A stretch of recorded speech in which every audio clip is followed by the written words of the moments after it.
Welcome back to another story on Infidelity Tales Lab. Before we begin, tell us, where in the world are you watching from? Now, let's dive into today's story. Chapter 1. The Perfect Storm. Cameron Warren adjusted his tie in the reflection of his corner office window, watching the Seattle skyline blur in the autumn rain. At 38, he commanded respect in boardrooms across the Pacific Northwest. Warren Security Solutions had grown from a one-man operation to a multi-million-dollar firm in just 8 years. But success couldn't fill the void that had consumed him since Sarah's death. The intercom buzzed. "Mr. Warren, your brother's online too. Says it's urgent." Cameron frowned. Brad rarely called during business hours. "Put him through." "Cam." Brad's voice carried an edge Cameron hadn't heard since their father's funeral. "Blake's missing." The words hit like a physical blow. Cameron's grip tightened on the receiver. "What do you mean missing?" "We were at Riverside Park. Jenny and I were talking, and when we looked around," Brad's voice cracked. "He was just gone. We've been searching for 3 hours. The police are here now." Cameron was already grabbing his jacket. "I'm on my way." The drive to Riverside Park felt eternal. Cameron's mind raced through possibilities, his military training automatically cataloging worst-case scenarios. Blake was only 8, but he was smart, too smart to wander off without telling someone. The park swarmed with police vehicles and search teams. Cameron spotted his brother immediately, recognizing the familiar slouch of defeat. At 35, Brad had never quite found his footing in life, drifting between jobs and always seeming one step behind everyone else. "Cam, thank God you're here." Brad's eyes were red-rimmed, his sandy hair disheveled. Jenny stood nearby, arms wrapped around herself. She'd been beautiful once, still was in a fragile way, but 5 years of marriage to Brad had worn her down. Her dark hair hung limp around pale features, and her hands shook as she accepted a cup of coffee from an officer. "Tell me exactly what happened," Cameron said, his voice steady despite the storm brewing inside him. Detective Dorothy Barnard approached before Brad could answer. She was a compact woman in her 50s with sharp eyes that missed nothing. "You must be the uncle. I'm handling the case." "Cameron Warren. What's the current status?" "We've got teams combing a 2-mile radius. Canine units are en route. But I'll be honest with you, the first few hours are critical, and we're already past that window." Cameron nodded grimly. He'd seen enough in Afghanistan to know what she wasn't saying. Statistics weren't kind to missing children after the first day. "Walk me through it again," he said to Brad and Jenny. Jenny's voice barely rose above a whisper. "We were watching him on the playground. He was on the swing set, laughing and calling for us to watch him go higher." She paused, pressing trembling fingers to her lips. "A man approached us, said he was from Blake's school, something about a fundraiser. We only looked away for a minute, maybe 2. This man, can you describe him?" Brad shook his head. "Average height, brown hair. Honestly, Cam, he seemed so normal. Friendly, even. I never thought." Something cold settled in Cameron's stomach. "You didn't recognize him from school events?" "No, but Blake's only been at Westfield Elementary for 2 months since we moved here." Detective Barnard consulted her notes.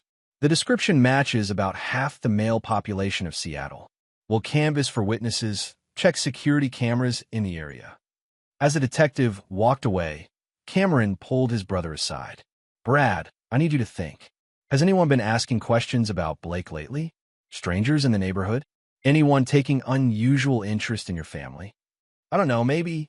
Brad's uncertainty was maddening. Jenny might remember better. She's better with details. Cameron looked at his sister-in-law. Something about her body language nagged at him. The way she avoided eye contact, how her story came out too rehearsed.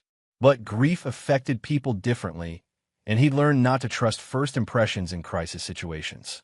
"I'll coordinate with my contacts," Cameron told them. "Private security, former law enforcement. We'll find him." As darkness fell over the park, hope began to fade. The search teams called it a night with promises to resume at dawn. Cameron drove Brad and Jenny home, noting how they'd chosen a small rental in a transitional neighborhood, not the kind of place he'd expected them to settle. "Cam," Brad said as they sat in the driveway, "what if we never see him again?" "That's not going to happen," Cameron replied with more confidence than he felt. Blake's smart. He's strong, and I won't stop looking until I bring him home. But as he watched his brother and sister-in-law disappear into their house, Cameron couldn't shake the feeling that he was missing something crucial. In his experience, the most dangerous enemies were often the ones closest to home. Chapter 2. Fractures in the Foundation. 3 weeks had passed since Blake's disappearance, and the case had grown cold faster than Cameron could have imagined. The police had exhausted their leads, following dead ends and false sightings that led nowhere. The media attention that initially blazed bright had dimmed to occasional updates buried in local news. Cameron refused to accept defeat. He transformed his home office into a command center, walls covered with maps, timelines, and photographs. His security firm's resources were fully deployed. Former FBI agents, ex-military personnel, private investigators who owed him favors. But despite their expertise, they'd uncovered nothing the police hadn't already found. The strain was showing on everyone. Brad had taken leave from his job at the warehouse, spending his days driving aimlessly through Seattle neighborhoods, posting flyers with Blake's picture. Jenny rarely left the house, jumping at every phone ring, every knock at the door. Cameron arrived at their rental that Tuesday evening to find Brad slumped at the kitchen table, surrounded by empty beer bottles. The sight triggered memories of their fathers drinking after their mother's death, a spiral that had ended in cirrhosis and an early grave. "This isn't the answer," Cameron said, clearing the bottles. "Easy for you to say." Brad's words slurred together. "You're not the one who lost him. You're not the failure of a father who couldn't protect his own son. Blake's my family, too. You think this is easy for me?" Jenny appeared in the doorway wearing a bathrobe, her face gaunt from weeks of barely eating. "Please don't fight. Not now." Cameron softened his tone. "Jenny, can we talk? I have some questions about Blake's routine, people he might have mentioned." She hesitated. "What kind of questions?" "Friend from his old school, neighbors from your previous address. Anyone who might have maintained contact. We didn't really stay in touch with people after we moved." "What about your family?" "Blake's grandparents." A shadow crossed her face. "My parents are dead. Have been for years." Brad looked up from the table. "What about your brother? Didn't you have a brother?" "No," Jenny said quickly. "No siblings. You know that." But Cameron caught the micro-expression, the brief tightening around her eyes that suggested deception. His military training had made him an expert in reading people, and Jenny was lying about something. He decided to press gently. "Jenny, I know this is painful, but sometimes kidnappers target families they've observed. Is there anyone from your past who might have held a grudge? An ex-boyfriend? Former employer?" "There's no one," she said, but her voice cracked on the words. "What about before you met Brad? Where did you grow up?" "Small town in Oregon. Nowhere important." She was backing toward the stairs now. "I need to lie down." "I'm sorry, Cameron. I just can't do this tonight." After she disappeared upstairs, Cameron turned to his brother. "Brad, what do you actually know about Jenny's background?" "What do you mean?" Brad's defensive tone was telling. "I mean before you met her. Family, childhood, previous relationships." Brad was quiet for a long moment. "She doesn't like talking about it. Said she had a rough childhood. Wanted to put it behind her. That doesn't tell me anything specific." "Look, Cam, I know you're trying to help, but Jenny's not involved in this. She loves Blake more than anything." Cameron wanted to believe that, but something wasn't adding up. "How did you two meet?" "At a bar downtown. She was working there. Just temporarily," she said. "Down on her luck. Needed a fresh start." Brad's eyes grew distant. "She was so beautiful, so fragile. I wanted to protect her." The protector complex. Cameron recognized it because he'd suffered from it himself, first with their mother, then with Sarah. The desire to save someone could blind you to their flaws and their secrets. "Do you have any photos from before you were married? When you were dating?" "A few, maybe." "What?" "I want to run some background checks, see if anything comes up." Jenny might not remember details that could be important. Brad's face darkened. "You're investigating my wife?" "I'm investigating everyone who had access to Blake. That's how these things work." "She's grieving, Cam. We both are. The last thing she needs is you treating her like a suspect." Cameron stood to leave, frustration building. "Brad, I need you to think like a father instead of a husband for 5 minutes." If there's even a chance that someone from Ginny's past is involved. Get out. Brad's voice was cold. Just get out. As Cameron drove home through the rain-slick streets, he made a decision. He was going to investigate Ginny Warren, whether his brother approved or not. Because in his experience, the people who protested innocence the loudest usually had the most to hide. That night, he called Travis Clayton, a former Army intelligence officer who now ran background investigations for high-profile clients. I need everything you can find on a Ginny Leach. Became Ginny Warren about 5 years ago. Husband is Brad Warren. They have an 8-year-old son named Blake. This about the missing kid? Yeah. I'll make it priority 1. Give me 48 hours. Cameron hung up and stared at Blake's school photo on his desk. The boy had inherited the Warren blue eyes and stubborn chin. But there was something else in his expression, an intelligence that reminded Cameron of himself at that age. I'm going to find you, he whispered to the photograph. No matter what it takes. Outside, thunder rolled across the Seattle skyline, and Cameron couldn't shake the feeling that the storm was just beginning. Chapter 3. Buried Secrets. Travis Clayton's call came at 6 a.m. on Thursday, 2 days earlier than promised. Cameron answered on the first ring. You need to see this in person, Travis said without preamble. My office, 1 hour. Clayton Investigations occupied a nondescript building in Capitol Hill, chosen specifically because it didn't look like the kind of place that handled sensitive information for Fortune 500 companies and federal agencies. Travis met Cameron at the door, a lean man in his 40s with prematurely gray hair and eyes that had seen too much. Coffee first, Travis said, leading him to a conference room. You're going to need it. The file spread across the table told a story Cameron hadn't expected. Ginny Leach's real name was Jennifer Lynn Marchetti. She'd grown up in Portland, not a small Oregon town. Her father, Vincent Marchetti, had been a mid-level enforcer for organized crime before his murder when she was 16. Her mother had died of an overdose 2 years later. This gets worse, Travis said, flipping to the next section. After her parents died, Ginny was taken in by her uncle, Raymond Marchetti. Ever heard of him? Cameron's blood chilled. Ray Marchetti was a name that appeared in FBI intelligence briefings, a mid-tier player in Pacific Northwest organized crime. Not powerful enough to run his own operation, but connected enough to be dangerous. She lived with Ray until she was 21, Travis continued. Then she disappeared from Portland completely. No employment records, no addresses, no credit history until she surfaced in Seattle 5 years ago and married your brother. What happened during those missing years? Near as I can figure, she was working for the family business. Courier work, maybe more. But here's the interesting part. She left Portland right after testifying against her uncle in a federal racketeering case. Cameron leaned back in his chair. She was an informant. Witness protection, most likely. Though if that's the case, she violated the terms by marrying your brother and having a kid. The feds don't like their witnesses maintaining contact with criminal elements. And now her uncle's out of prison. Travis nodded grimly. Released 6 months ago. Good behavior. The pieces were falling into place with horrifying clarity.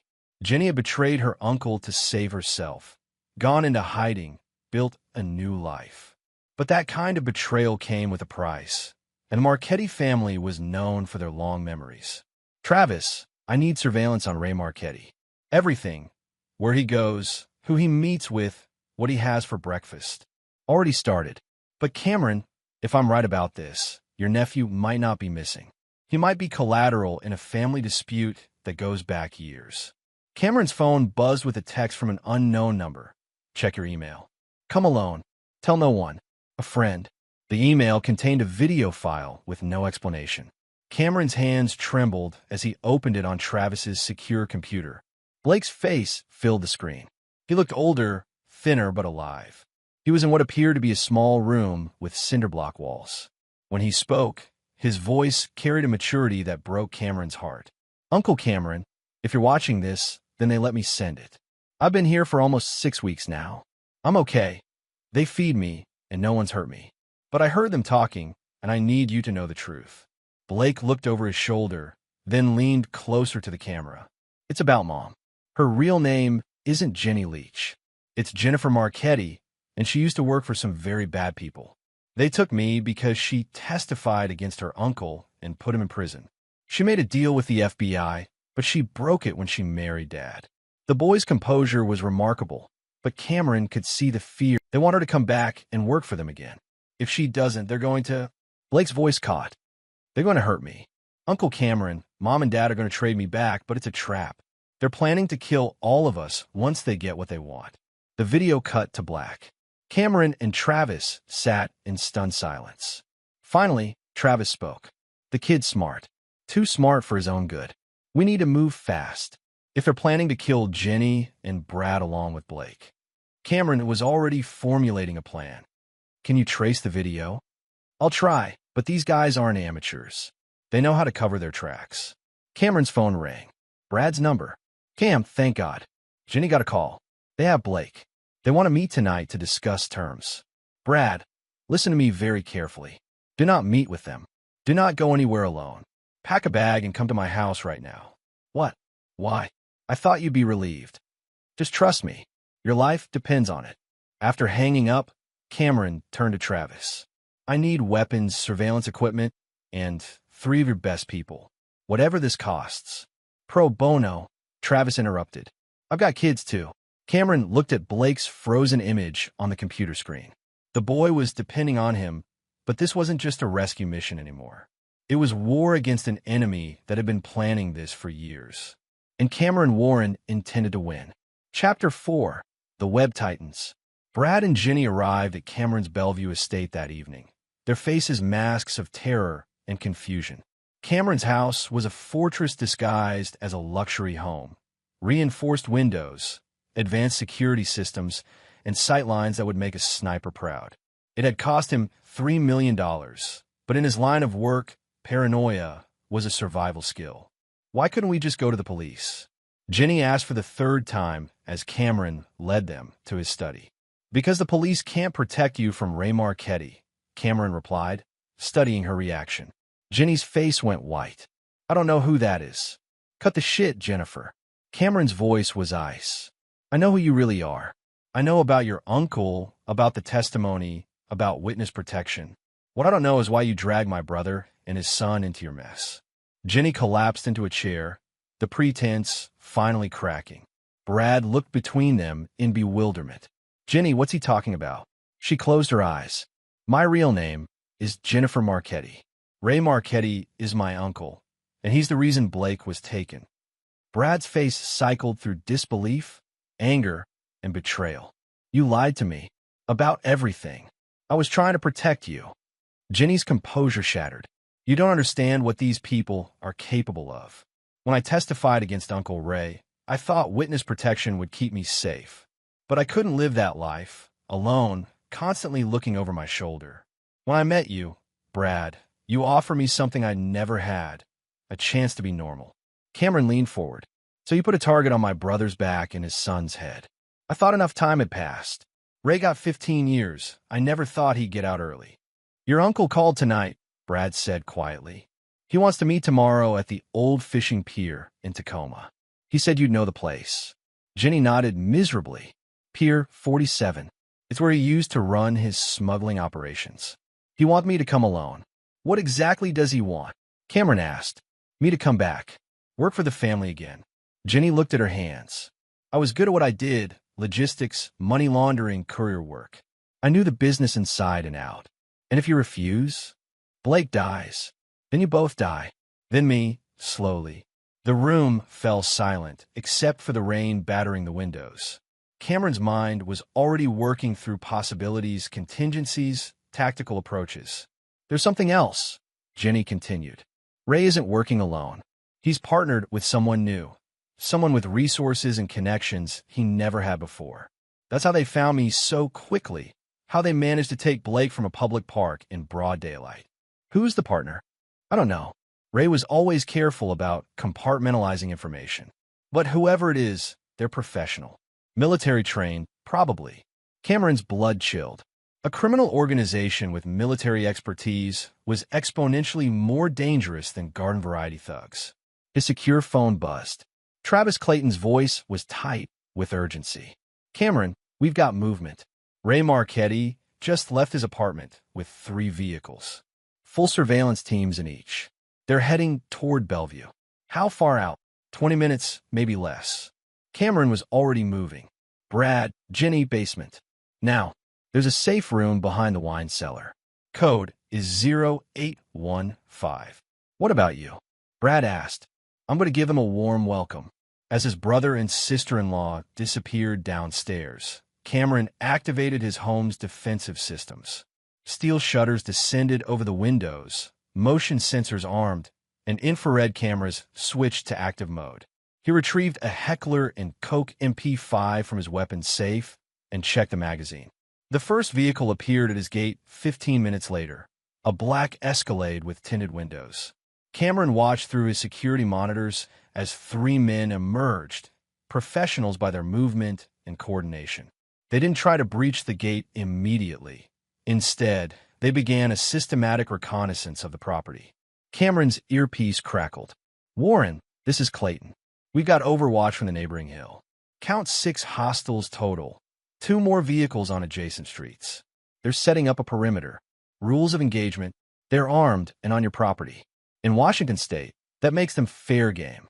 Cameron smiled grimly. These men had made a tactical error. They brought a criminal enterprise to fight a war against someone trained in asymmetric warfare. The attack began with a distraction, an explosion at the rear gate designed to draw attention. But Cameron had anticipated this, positioning himself in the second-floor master bedroom with clear sight lines to all approaches. The real assault came from the east side, where 3 men used breaching charges on a reinforced window. The charges were expertly placed, but the window held, a little-known benefit of spending extra for ballistic glass. The explosion did, however, trigger Cameron's counterattack. Automated systems flooded the east lawn with high-intensity LED floodlights, temporarily blinding the attackers. Cameron used the confusion to reposition, moving through his house with the familiarity of countless practice drills. He took his first shot through a custom firing port in the library, dropping one attacker with a precise center mass hit. The return fire was immediate and professional. These weren't street thugs, but trained operatives. Clayton, I need an extraction route. Cameron spoke into his mic while changing positions. Working on it. Seattle PD is en route, but they're 12 minutes out. 12 minutes might as well be 12 hours in a firefight. Cameron made a decision that would have horrified his insurance company, but saved his life. He triggered the house's sprinkler system and then shorted out the electrical grid in the east wing. Water and darkness became his allies. The attacker's night vision equipment was useless in the infrared scattering spray of the sprinklers, while Cameron navigated by memory and touch. He picked off 2 more hostiles in the confusion, their muzzle flashes giving away their positions. The remaining men retreated, but not before leaving a message. A cell phone, duct taped to his front door, began ringing as the Escalades disappeared into the night. You fight well, soldier. Ray Marchetti's voice carried the rough edges of too many cigarettes and too much prison coffee. But this was just a demonstration. Tomorrow night, Pier 47, midnight. Jennifer comes alone, or we start mailing you pieces of your nephew. The line went dead. Cameron stood in his ruined foyer, water dripping from the ceiling, and smiled. Ray Marchetti had just made the biggest mistake of his criminal career. He'd given Cameron a time and place to end this. Chapter 5. The Hunter Becomes the Hunted. Cameron spent the next day transforming from protective uncle into tactical commander. His estate became a staging ground for an operation that would have impressed his old Delta Force unit. Travis Clayton arrived with 3 operators, former Special Forces personnel who transitioned into private security. They were professionals who understood that some problems couldn't be solved with lawyers and paperwork. This is Wes Singleton, Travis said, introducing a compact man with intelligent eyes. Marine Force Recon, 2 tours in Afghanistan. Specialized in urban warfare and close protection. Wes nodded grimly. Travis filled me in. We're not letting them keep the kid. The second operator was Andre Chase, a former Navy SEAL whose imposing presence seemed to fill the room. Demolitions and breach expert, he said simply. The third man introduced himself as Hector Lynn, an ex-Army Ranger who'd spent years in military intelligence. I handle electronics, surveillance, and anything that goes boom in the night. Cameron spread architectural plans of Pier 47 across his dining room table. The pier's been abandoned for 5 years, but Marchetti knows it intimately. We have to assume he's got it rigged with advantages, hidden positions, escape routes, possibly explosives. What about the Seattle PD? Wes asked. Officially, they're investigating the attack on my house. Unofficially, Detective Barnard understands that this is bigger than a local kidnapping case.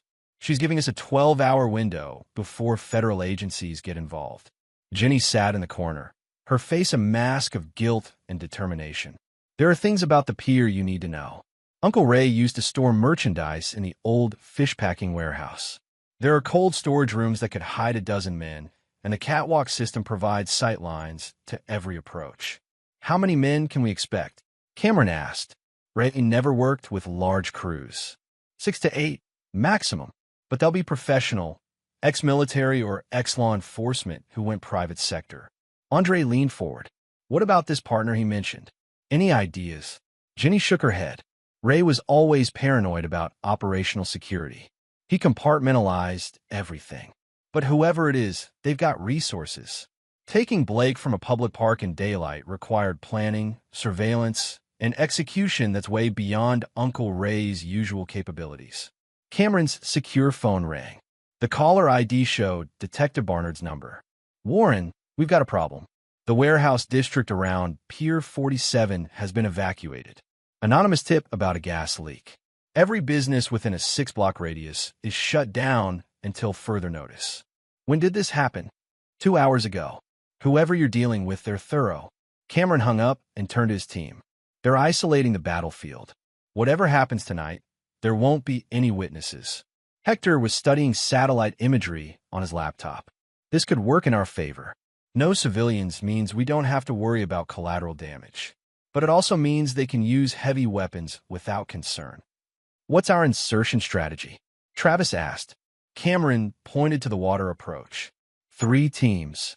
Travis and Wes go in from the south by boat. Silent approach to the pier's underside. Andre and Hector take the north warehouse district, establish overwatch positions. I go in the front door with Jenny. That's suicide, Jenny protested.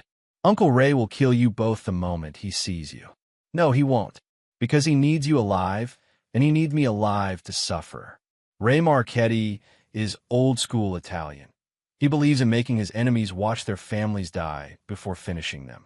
That gives us a window. The team spent the rest of the day preparing. Weapons were cleaned and loaded, communications equipment tested, contingency plans developed for every scenario Cameron could imagine. As evening approached, the atmosphere grew tense with anticipation. Brad pulled Cameron aside as the sun set over Seattle. Cam, I know I don't have any right to ask this, but bring them both home. Jenny made mistakes, but she's still Blake's mother.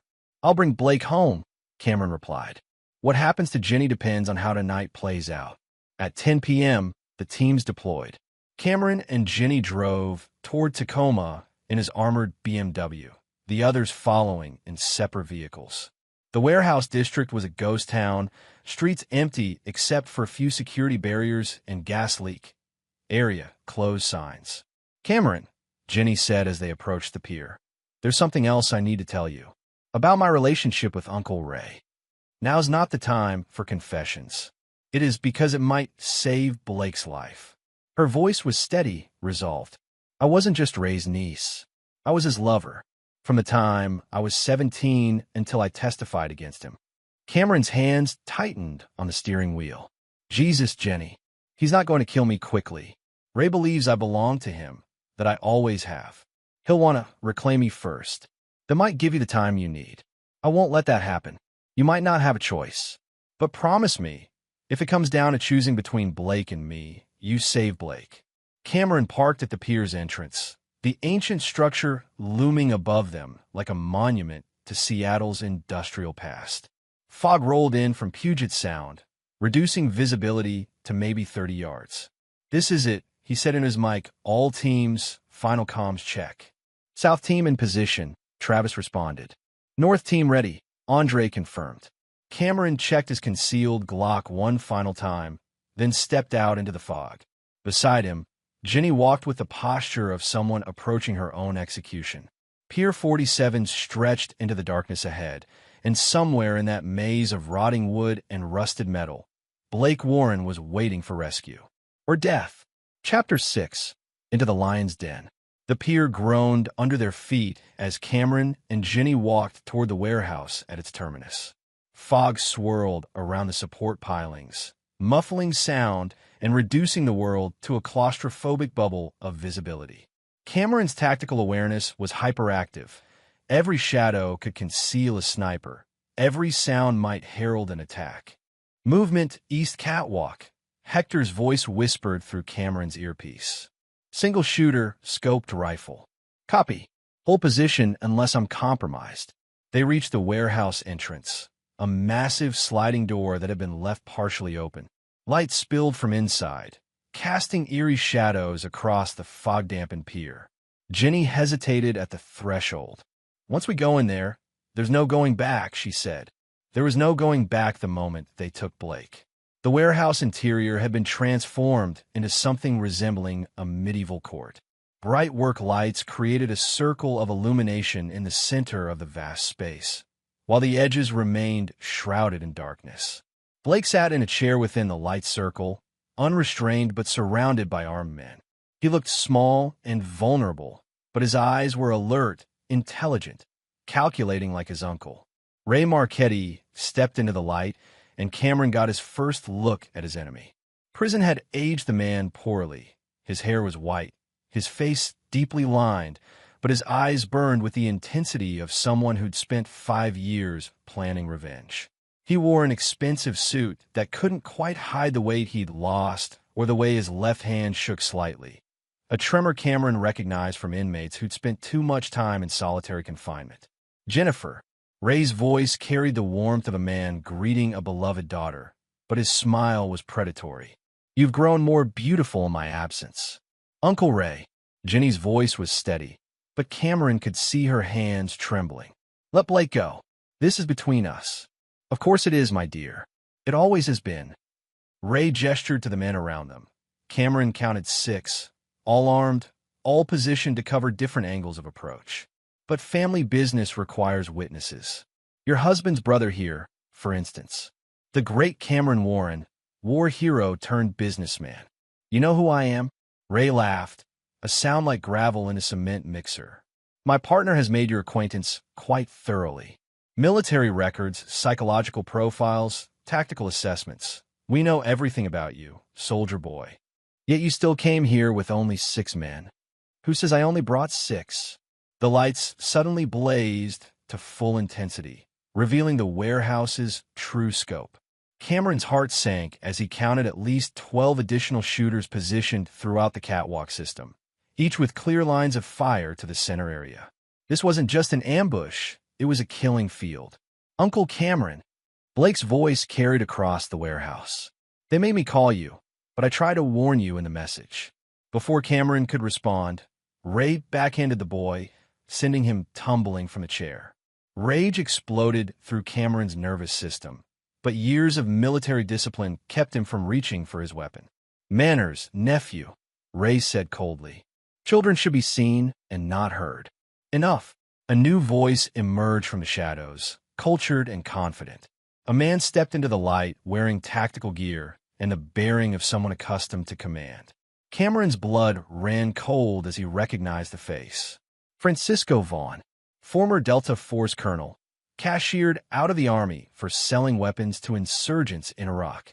Cameron had served under him briefly before Vaughn's career imploded in a hail of congressional investigations and criminal charges. Hello, Warren. It's been, 6 years? You look well. Vaughn. Cameron's voice was granite. I should have known. Only you would be arrogant enough to think you could outmaneuver me. Outmaneuver? My dear Cameron, I've already won. Your nephew is my leverage, your sister-in-law is my prize, and you. Vaughn smiled coldly. You're my entertainment. Ray stepped closer to Jenny, his hand reaching for her face. Do you know how many nights I lay in my cell, remembering your skin? Counting the days until I could reclaim what was stolen from me. Ray, please. Jenny's composure was cracking. I'll do whatever you want. Work for you. Be whatever you need me to be. Just let Blake and Cameron go. Oh, my sweet girl. You misunderstand the situation entirely. Ray's hand tangled in her hair, jerking her head back. This isn't a negotiation. This is a homecoming. Cameron's earpiece crackled with Travis's voice. South team in position. We've got climbing gear ready to hit the catwalks, but there are too many shooters. We need a distraction. Blake suddenly stood up from where he'd fallen, his young voice carrying across the warehouse with surprising authority. You're Francisco Vaughn. You used to be Uncle Cameron's commanding officer before you became a traitor. Vaughn's face darkened. Clever boy. Too clever for his own good. I know about the weapons sales in Fallujah too. Uncle Cameron told my dad stories about how you sold American soldiers out for money. He said you were a coward who hid behind your rank.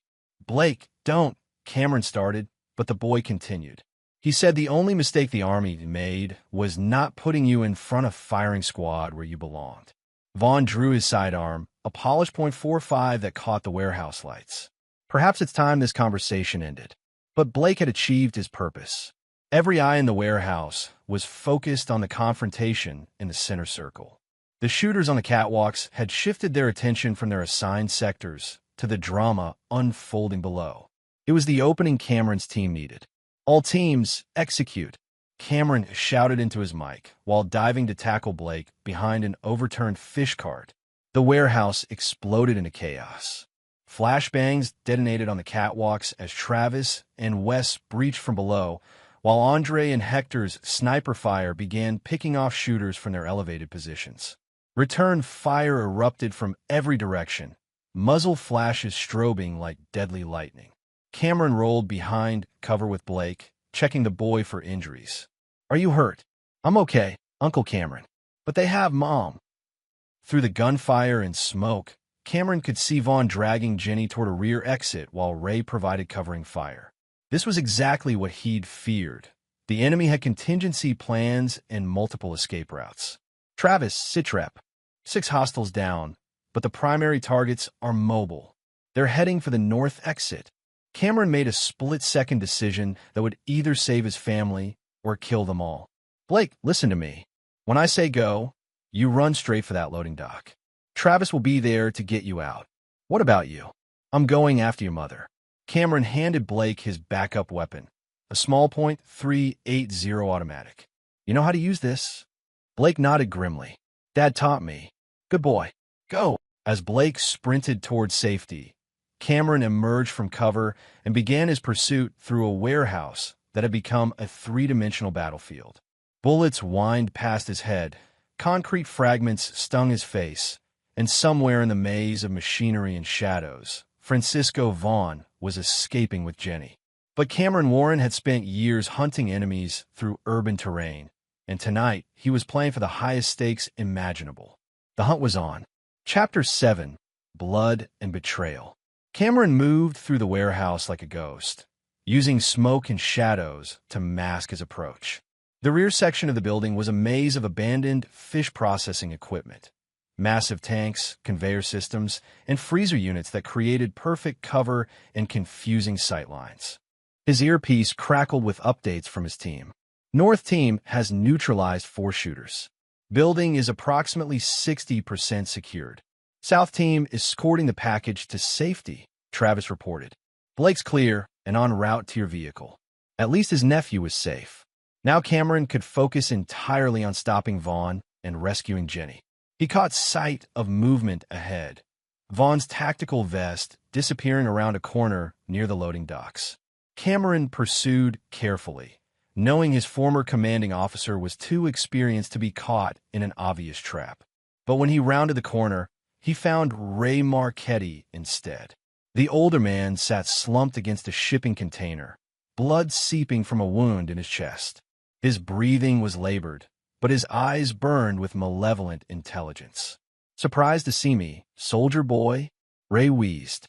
Your colonel friend decided I was expendable. Where are they? Vaughn's got a boat waiting at the south dock, but you'll never catch them in time. Ray's laugh turned into a coughing fit that sprayed blood across his shirt. You want to know the real joke? Jennifer was never the prize. She was just bait. What are you talking about? Vaughn's been planning this for years. Ever since you testified at his court-martial. This whole thing, kidnapping the boy, bringing you here, it was all designed to get you in one place where he could settle accounts. Cameron's blood chilled. The boy was never in real danger. Oh, Blake was always going to die. But Vaughn's real target was always you. Jenny was just the lure to get you here without backup, without thinking clearly. Ray's voice was fading, but his smile remained vicious. He played you like a violin, Cameron. The great tactical genius, outsmarted by superior planning. Cameron left Ray dying against the shipping container and sprinted toward the south dock. Behind him, the sounds of battle were diminishing as his team secured the warehouse. But ahead, he could hear the low rumble of boat engines. The south dock was a separate structure connected to the main pier by a narrow walkway.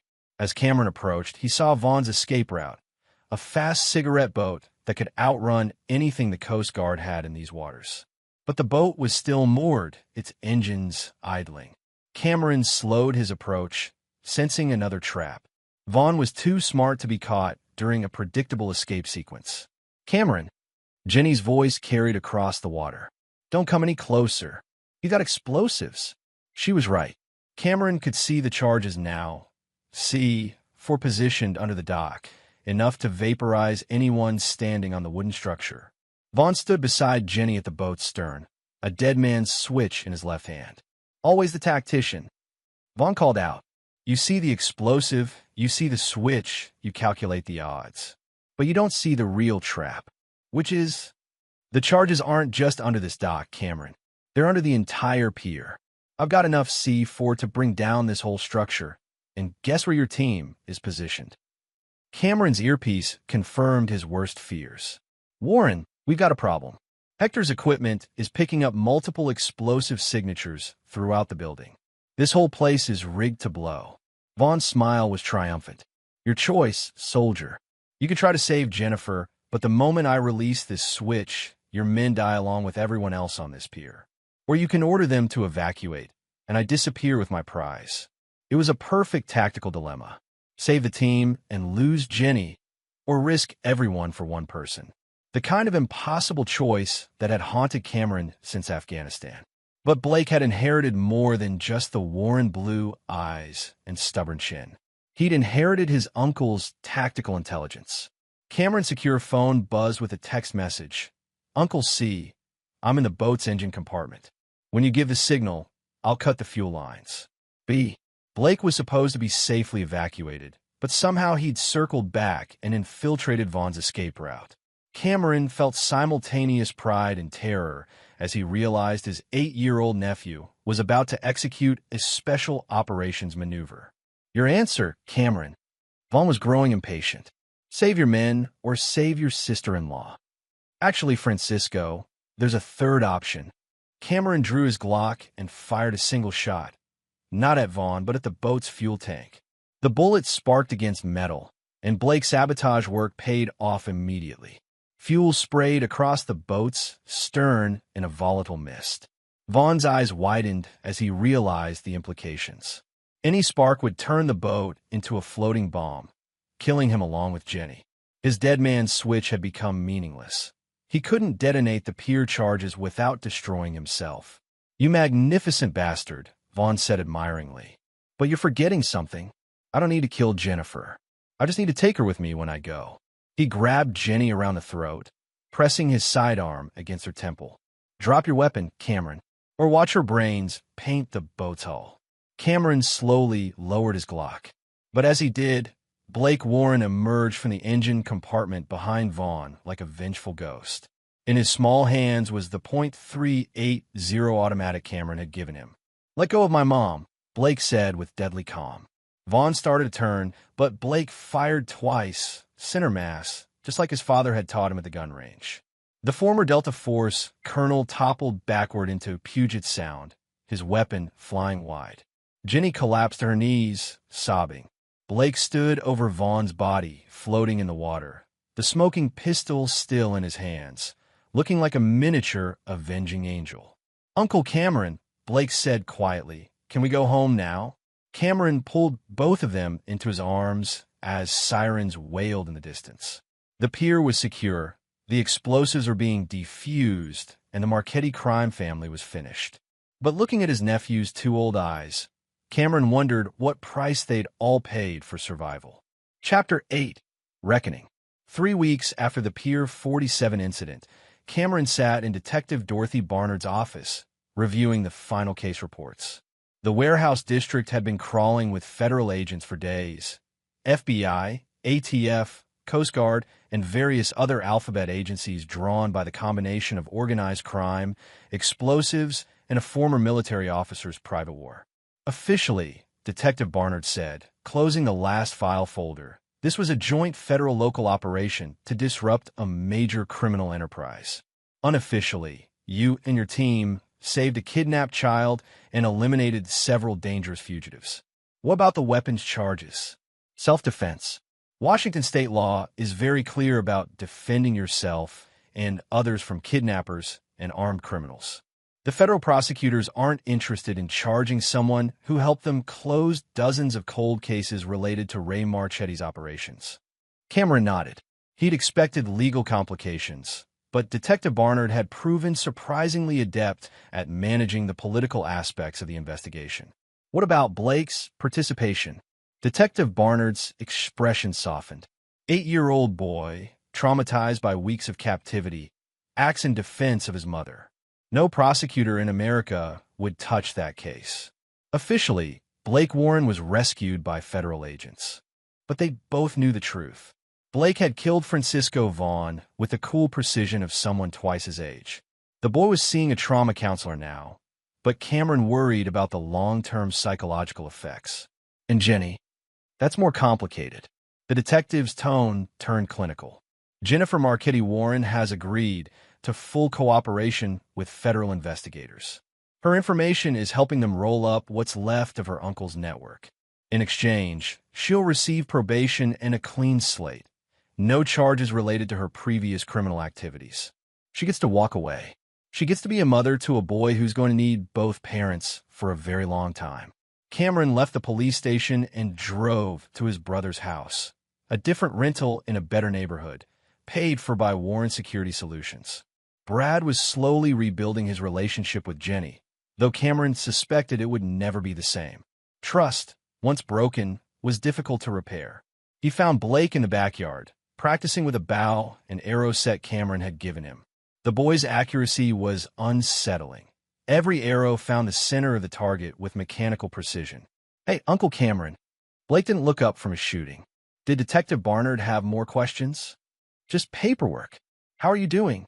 Blake lowered the bow and finally met his uncle's eyes. "I know what you're really asking, and I'm okay. I did what had to be done. You're 8 years old, Blake. You shouldn't have to make those kinds of decisions. But I did make them, and I'd make them again if someone threatened Mom or Dad or you." Blake's voice carried a certainty that chilled Cameron. "Dr. Morrison says I have PTSD, but she doesn't understand. I'm not traumatized by what happened. I'm prepared for what might happen next." Cameron knelt beside his nephew. "Blake, what happened on that pier? That was an extreme situation. Most problems in life can be solved without violence.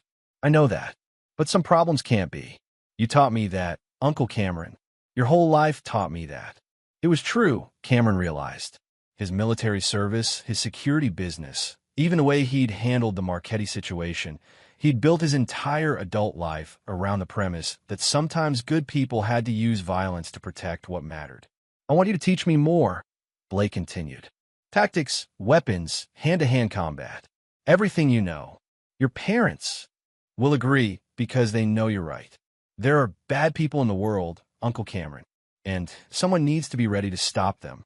Cameron looked at his nephew, this serious, intelligent boy who'd already seen too much of the world's darkness, and made a decision that would shape both their futures. "Okay," he said quietly, "but we do this right. Discipline, training, education. You learn to think before you act, to exhaust every other option before you resort to force." "Yes, sir." And Blake? This stays between us for now. Your parents have enough to worry about. Blake nodded solemnly, then returned to his archery practice. Cameron watched him shoot, noting the boy's natural stance, his breathing control, the way he instinctively compensated for wind and distance. Jenny appeared on the back porch, carrying 2 cups of coffee. She handed one to Cameron and stood beside him, watching her son practice. "He's different," she said quietly. "He's stronger. Sometimes that's what survival costs. I know you blame me for what happened, for what he had to do." Cameron considered his words carefully. "I blame you for lying to my brother and putting them both in danger. But I don't blame you for fighting back when your past caught up with you. We all make choices, Jenny. What matters now is what you do with the second chance you've been given. I won't waste it. And Cameron, thank you for saving him, for saving all of us." Cameron sipped his coffee and watched Blake split another arrow down the middle. "Don't thank me yet. This isn't over." "What do you mean?" "Francisco Vaughn was a mercenary. Someone hired him to get to me. Use your uncle as a convenient cover story. Whoever that was is still out there." Jenny's face paled. "Do you know who?" "Not yet, but I will." Cameron's voice carried the promise of a man who'd spent his career hunting enemies in the shadows. "And when I find them, they're going to learn why it was a mistake to threaten my family." Blake's next arrow struck the exact center of the target, splitting the previous shaft. The boy looked back at his uncle and smiled. Not the innocent grin of a child, but the satisfied expression of a predator who'd found his mark. Cameron smiled back, already planning the next phase of his nephew's education. Chapter 9, Legacy. 6 months later, Cameron Warren stood in the renovated basement of his Bellevue estate, watching Blake execute a perfect tactical role behind a foam barrier. The space had been transformed into a comprehensive training facility, shooting range, gymnasium, classroom, and even a small medical station for treating injuries. "Movement, northwest corner," Cameron called out. 2 hostiles, assault rifles, approximately 40 meters. Blake responded immediately, transitioning from cover to concealment while maintaining sight lines to the simulated threats. His movements were fluid, economical, the result of daily training and natural aptitude that sometimes unnerved his instructor. Engaging first target, Blake announced, firing his airsoft rifle with precision. Hostile down. Moving to flanking position. Cameron smiled with pride and concern in equal measure. At 9 years old, Blake Warren was already more tactically proficient than most police officers. But he was still a child, and Cameron worked hard to maintain that balance. "Exercise complete," Cameron announced. "Excellent work. Now drop and give me 20. Blake groaned theatrically, the first childlike response he'd shown all morning, but complied with the push-ups. Physical fitness was the foundation of everything else, and Cameron had learned that discipline instilled early lasted a lifetime. As Blake exercised, Cameron reviewed the intelligence files spread across his desk. For 6 months, he'd been investigating Francisco Vaughn's background, following the money trail that had funded the operation against his family. The investigation had led through shell companies and offshore accounts, but Cameron was patient. Every enemy made mistakes eventually. "Uncle Cameron," Blake said, finishing his push-ups, "can we work on the computer stuff today?" "Cyber warfare," Cameron corrected. "And yes, Hector's coming by this afternoon to continue your education." Blake's aptitude for technology had been another surprise. The boy understood encryption, network security, and digital surveillance with an intuitive grasp that impressed even professional operators. Cameron was building a complete tactical education, mind, body, and technology. The secure phone rang, interrupting their session. Travis Clayton's voice carried urgency. "Cameron, we've got movement. That shell company in the Cayman Islands? It just transferred $2 million to a security firm in Virginia. Blackwater-style operation, but privately held. Who owns it? Still working on that. But the timing isn't coincidental. Someone's hiring professional operators, and given recent events, I'd say you're the target." Cameron felt the familiar cold focus of impending combat. "How long do we have?" "Unknown, but I'd recommend enhanced security protocols immediately." After hanging up, Cameron turned to Blake. "Change of plans. We're accelerating your training schedule. Why? What's happening? Someone's still interested in settling scores from the Vaughn incident. That means you and your parents might be targets again. Blake's expression shifted. Childhood curiosity replaced by tactical assessment. Do we fight or do we run? We prepare for both. But Blake, this time we do things differently. No heroics, no improvisation. If shooting starts, you follow the protocols we've practiced. They spent the rest of the morning reviewing emergency procedures, safe room locations, extraction routes, communication protocols. Cameron had learned from the Pier 47 incident that his enemies would target his family to get to him. This time, he'd be ready. Brad and Jenny arrived that afternoon for their weekly family dinner, a tradition Cameron had established to maintain Blake's connection to normal life. But as they sat around the dining room table, Cameron could see the tension in their faces. "Something's wrong," Jenny said immediately. "You've got that look." "What look?" Blake asked innocently. "The look your uncle gets when he's planning to hurt people," Brad replied grimly. Cameron set down his fork. "We might have some unwanted attention in the coming weeks. I need you both to be extra careful. No predictable routines. No going anywhere alone." "Is this about Vaughn?" Jenny asked. "Vaughn was hired muscle. Someone else was pulling the strings, and they're still out there." Blake looked up from his plate. "Uncle Cameron, what if we set a trap? Use ourselves as bait and catch them when they come." "Absolutely not," Brad said firmly. "Blake, you're 9 years old. This isn't a game." "I know it's not a game, Dad. People try to kill our family. If they're still out there, shouldn't we stop them instead of just hiding?" Cameron studied his nephew's earnest face. The boy was thinking tactically, but he was also thinking like family. The distinction mattered. "Blake's not wrong about being proactive," Cameron said carefully. "But any operation would be planned and executed by professionals. Your job would be to stay safe and let the adults handle the dangerous work." "But I could help, right? Like I did before." Jenny reached across the table to take her son's hand. "Blake, what you did on that pier, I'm grateful, but I never want you to have to do anything like that again. Mom, Uncle Cameron taught me something important. Sometimes good people have to do bad things to protect the people they love. If someone's threatening our family, I want to help stop them." The room fell silent. Cameron saw his own philosophy reflected in his nephew's words, and he wondered if he'd created something he couldn't control. His secure phone buzzed with a text message. "Expect company tonight. 3 vehicles, professional team. Game time. T." Cameron stood calmly. "Brad, take Jenny and Blake to the safe room." "Now, what's happening?" Brad asked. "What Blake wanted. They're coming to us." As his family headed for the basement, Cameron activated his home's defensive systems. But this time, he wasn't just protecting his house. He was springing a trap that had been months in the making. Outside, the Seattle rain began to fall, and Cameron Warren prepared for the final battle in a war that had started with a little boy's disappearance and would end with a reckoning years in the making. The doorbell rang, polite and civilized. Cameron smiled as he walked toward the door, his hand resting on his holstered Glock. Time to finish what Francisco Vaughn had started. Epilogue.